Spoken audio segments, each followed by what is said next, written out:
Hadithi inaanza kwa Profesa Maya. Bwana, huyu jamaa amesomeshwa kwa tabu sana. Baba yake kuna muda alikuwa anauza mashamba, lakini kuna kipindi kingine alikuwa anaingia madeni mazito sana, ili mradi tu mtoto aweze kupata elimu nzuri. Mzee huyu alikuwa anaamini ipo siku moja mtoto wake mmoja atakuja kuondoa umaskini kwenye familia baada ya kuweza kupata elimu bora na hatimaye kupata kazi nzuri. Kati ya watoto watatu wa kiume alionao, Maya peke yake ndo alionekana kuwa mtoto kichwa sana darasani, yani alikuwa na akili kweli kweli. Mabradha walikuwa wanamlaumu sana baba, wanamwambia wewe unampenda sana Maya peke yake, lakini baba alikuwa anatambua kile anachokifanya, kwani imani yake kubwa sana ilikuwepo kwa Maya. Anaamini ipo siku moja Maya atafika mbali zaidi kielimu, lakini pia hata kiuchumi. Halo. Asa huku kazini Maya, sehemu ambapo alikuwa anafanyia kazi, kulikuwa kuna mwanafunzi mmoja anatambulika kwa jina la Priya. Ni bishosti moja mayai, lakini pia kwao walikuwa ni wakishua kweli kweli. Huyu mdada alikuwa anamzimikia sana mtaalamu wetu Maya na alijaribu kuweza kumtega mitego ya kila aina, lakini Maya alikuwa yuko serious sana na kazi, kwani alikuwa anatambua baba yake alikuwa anamwamini sana, lakini pia alikuwa ametumwa na kijiji kuja kukiwakilisha. Halo. Priya akaona usinitania, iwezekani mtoto akishua kama yeye, lakini pia mlimbwende aweze kumkosa profesa. Leo anaamua kumfuata library na kuweza kumpatia pesa mlinzi aweze kutoka nje, awache wakiwa wawili pekee. Maya akawa anamuuliza Priya, unahitaji kufanya nini? Lakini bimdada akaeleza hisia zake tena kwa mara nyingine kwa profesa. Maya akamchomolea bimdada na kumweleza kwamba yupo ndani ya hili eneo kwa ajili ya kufanya kazi na wala hahitaji mambo mengine yaweze kuingia katikati na kuharibu taaluma yake. Halo. Priya kutokana na rejection aliyoipata hakika akaumia sana. Wakati anatoka humu ndani, akatoka huku anadondosha machozi, akawangukia watu, akawaeleza kwamba mwalimu wake amemfanya kitu mbaya. Halo. Bodi ya chuo nakaa chini na muuliza bimdada, hebu tafakari kwa mara nyingine, tueleze ukweli, kipi kimeweza kutokea, kwani hapa ukiongea uongo huenda maisha ya mtu mmoja yakaharibika. Priya hakujali kabisa maisha ya mtaalamu wetu Maya kuharibika, bali hapa akathibitisha ya kwamba ni kweli Maya amemwingilia pasina ridhaa yake. Halo. Mchizi aliumia sana pale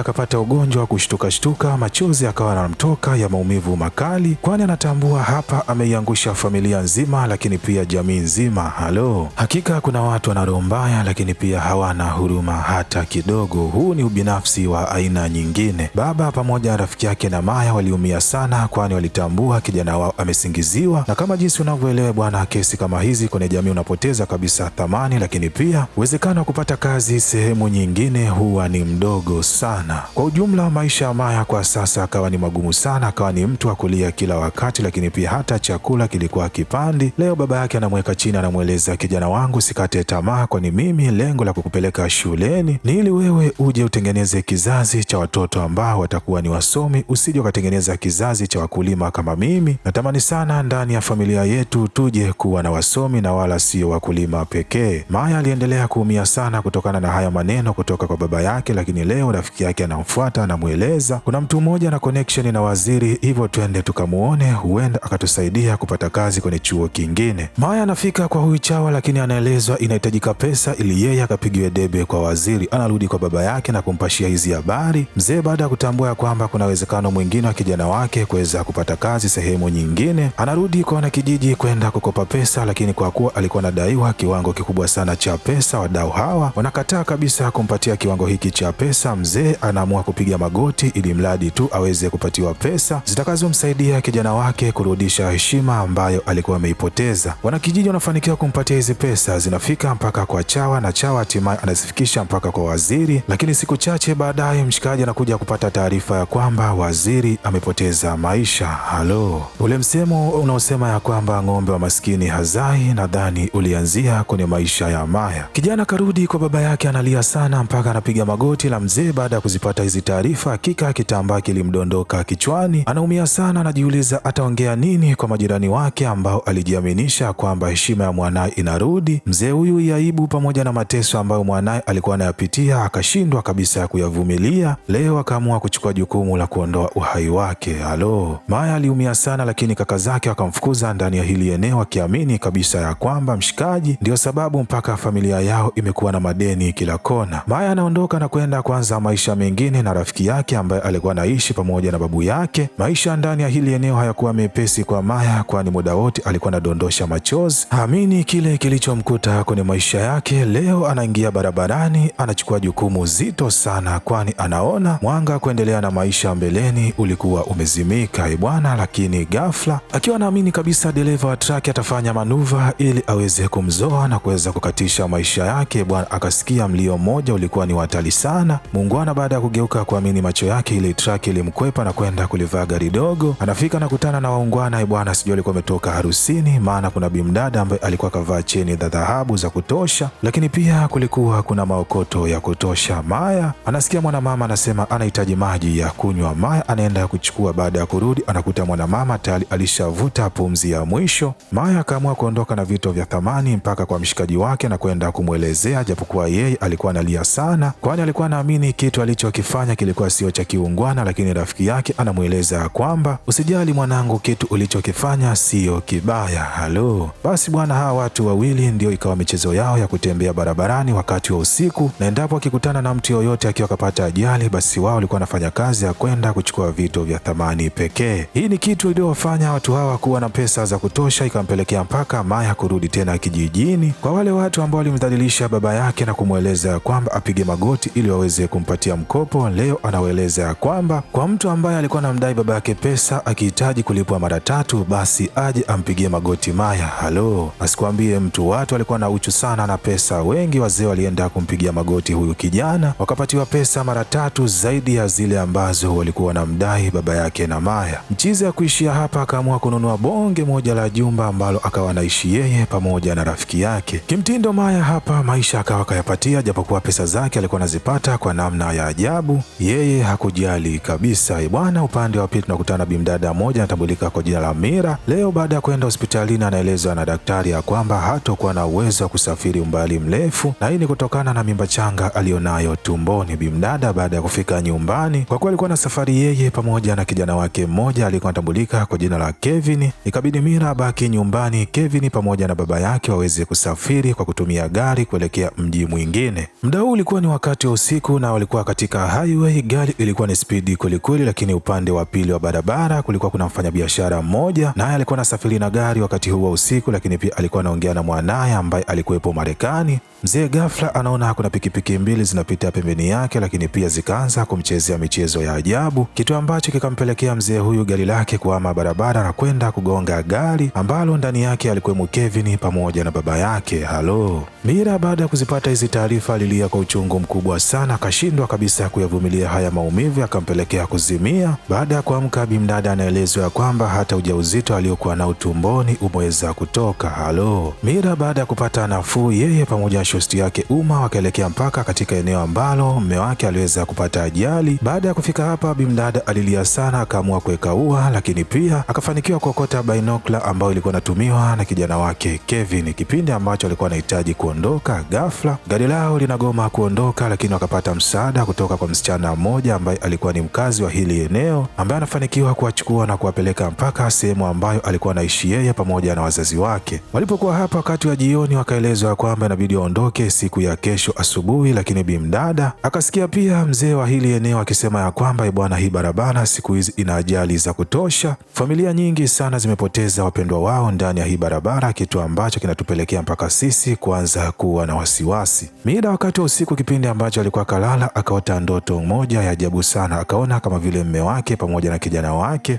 wamemtokea wakiwa wanaomba msaada. Kijana wake Kevin anamweleza mama yake ya kwamba mama usiniache wala usiondoke ndani ya hili eneo, kwani sisi tunahitaji msaada wako. Halo, upande wa pili nakutana gari moja ya rangi nyekundu ambayo ilikuwa inajaza mafuta. Baada ya kumaliza kipindi ambacho gari hili lilikuwa linaondoka, mhudumu wa hili eneo akapiga simu sehemu isiyotambulika ya kwamba bwana, mteja wetu ndio anaondoka ndani ya hili eneo, hivyo kuweni makini. Ile ndoto ambayo bimdada Mila aliota ikampelekea usingizi kukatika kabisa, akaelekea mpaka eneo ambalo familia yake ilipatia ajali. Akiwa hapa anasikia kishindo kikubwa sana. Baada ya kufika eneo la tukio, anakuta lile gari jekundu likiwa limepata ajali. Halo, dada akachanganyikiwa sana kipindi ambacho alikuwa anarudi kwenye gari lao ambalo lilikuwa limeharibika ili kwenda kuchukua baadhi ya vitu ili aje kumpatia msaada huyu muungwana bwana. Kitendo cha kushangaza, baada ya kurudi tena kwenye lile tukio, hakufanikiwa kuliona lile gari jekundu lililopata ajali wala mtu aliyekuwemo ndani ya lile gari. Halo, Mira akaanza kuchunguza hii gari itakuwa imeelekea upande gani, lakini baada ya kuweza kuingia ndani ya vichaka bwana, sisi tunafanikiwa kuona watu ambao walikuwa wamemshikilia huyu muungwana. Watu hawa walikuwa hawatambuliki ni kina nani, lakini pia bado hatujafahamu ni kwa nini wameweza kumchukua huyu jamaa na kuweza kulipoteza lile gari. Halo, Mira ikabidi aweze kuelekea mpaka ndani ya kituo cha polisi akiwa pamoja na mwenyeji wao bila kumsahau rafiki yake Uma, lakini hawa maskari hawakuamini kabisa stori ambayo bimdada alikuwa anawaelezea. Mmoja kati ya askari ambaye umri wake ulikuwa umekwenda kidogo, baada ya kufika eneo la tukio akamweleza bimdada ya kwamba kitu ulichokiongea huenda kikawa na ukweli ndani yake, na hii ni kutokana na jinsi ulivyo, lakini pia baada ya kuangalia kwenye hili jiwe nimekutana na alama nyekundu ikionyesha kabisa ya kwamba gari lile lilikuwa ni jekundu. Halo, Mira moja kwa moja akagundua kwamba huenda ajali ya mume wake ikawa imesababishwa na watu kwa makusudi kabisa. Lakini upande wa pili bwana, wakati wa usiku tunafika kwa wanandoa fulani ambao walikuwa wanafunga safari. Baada ya kutembea umbali kidogo, muungwana akafika mpaka kwa fundi mmoja ambaye kituo chake ilikuwepo karibu kabisa na barabara. Lengo ni kuweza kufanya service gari lake, lakini baada ya kuweza kuingia tena ndani ya hili gari hakutembea umbali mrefu, bali gari lile likazima. Mwamba akawa anajiuliza ni kitu gani kimeweza kutokea, lakini ghafla anafika mwamba mmoja akiwa pamoja na mke wake. Mke anasema ya kwamba mimi ngoja nikae na huyu mkeo ndani ya hili eneo, na wewe ondoka na mume wangu ili mwende kijijini pale mkaombe msaada wa kupatiwa fundi ambaye atakuja kulitengeneza gari lenu. Bwana muungwana baada ya kuondoka na yule jamaa asiyejulikana, hawakutembea umbali mrefu kidogo, bali jamaa akashtuka akaona kama vile kuna kitu hakipo sawasawa. Cha kushangaza, muungwana baada ya kurudi hakufanikiwa kabisa kuliona lile gari wala mkewe. Halo, watu hawa ni kina nani? Lakini pia ni kwa nini wanaamua kufanya mambo mabaya kama haya? Haya ni maswali ambayo Mira naye alikuwa anahitaji kuweza kuyapata majibu, kwani alikuwa anaamini ya kwamba endapo akipata majibu ya haya maswali basi atatambua ni nani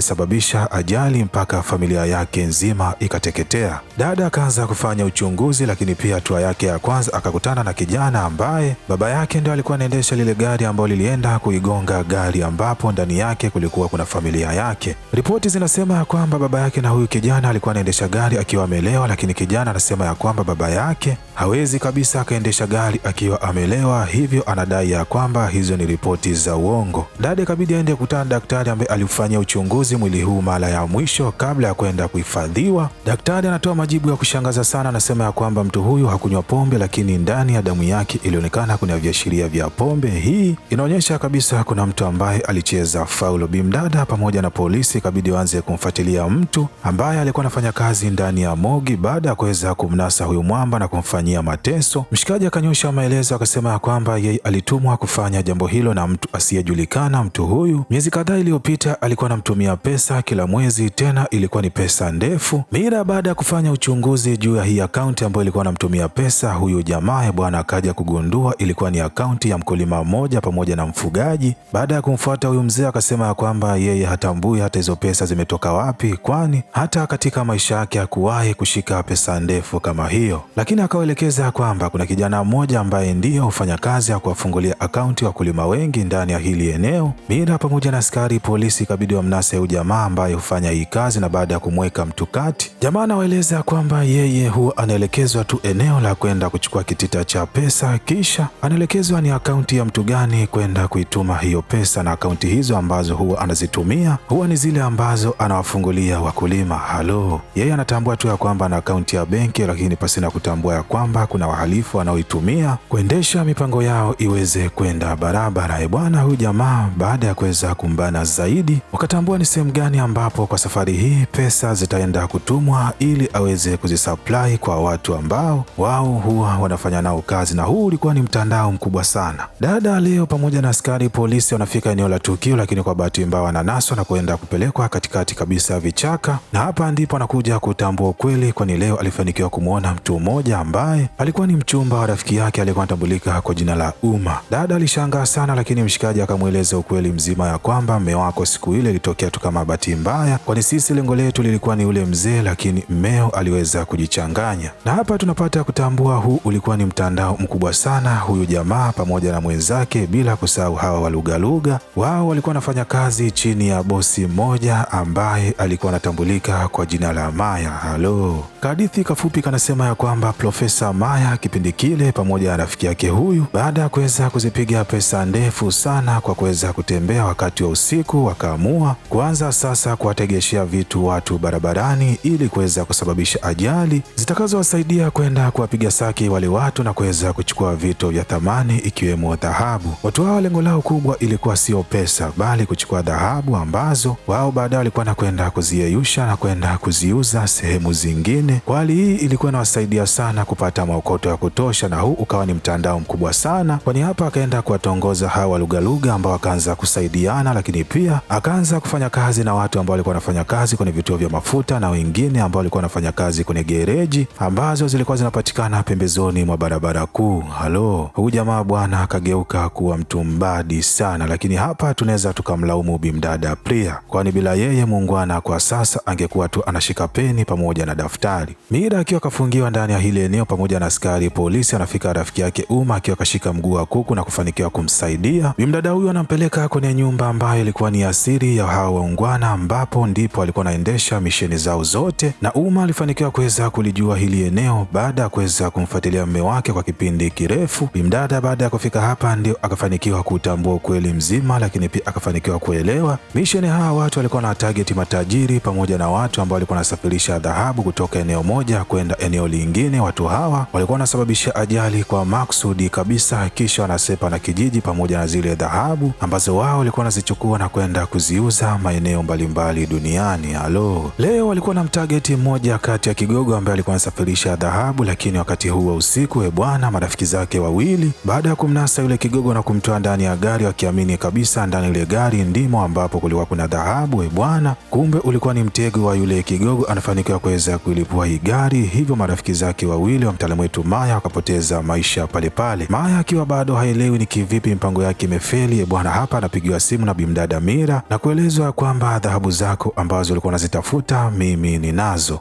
Maya anakutana na Mira na kufanikiwa kumdhibiti, anafika mpaka kwenye eneo ambapo kulikuwa kuna dhahabu, lakini anasikia sauti ambayo hakuisikia kwa muda mrefu sana ikimuita Profesa. Baada ya kugeuka kuamini macho yake, anakutana na bimdada Priya. Kumbe bwana, mke wa yule kigogo alikuwa ni bimdada Priya, na ndio yeye ambaye alikuwa analiendesha lile gari la dhahabu kutoa mji mmoja kuelekea mji mwingine, lakini kwa bahati mbaya akanaswa na bimdada Mira na kuja kufungiwa ndani ya hili eneo. Profesa akisikia hii sauti huwa anapata ugonjwa wa kushtuka kutokana na maumivu ambao alisababishiwa na huyu bwana dada, hivyo hali hii ikampelekea yeye kuweza kudondoka. Hatua hii ikampatia nafasi bimdada Mira kuinuka na kuja kummaliza kabisa mtaalamu wetu Maya. Halo, muungwana hakustahili kabisa maisha aina hii, lakini pia hakustahili kabisa kupata mwisho mbaya wa kiasi hiki, lakini mimi bado ninamlaumu sana bimdada Priya kwa kuweza kuharibu maisha ya huyu kijana. Lakini pia na washauri wanangu, muwe makini sana huko mabarabarani mnapotembea, usimwamini kila fundi, hususani wakati wa usiku ama muda wowote bwana, tuwe makini sana. Sio kila ajali huwa ni za uzembe, bali zingine huwa zinasababishwa kabisa. Bwana, hapa ndo nafika mwisho hadithi yetu, lakini kama umeipenda video hii na umeenjoy ama umejifunza jambo jipya, basi usisahau kushare, kulike na kusubscribe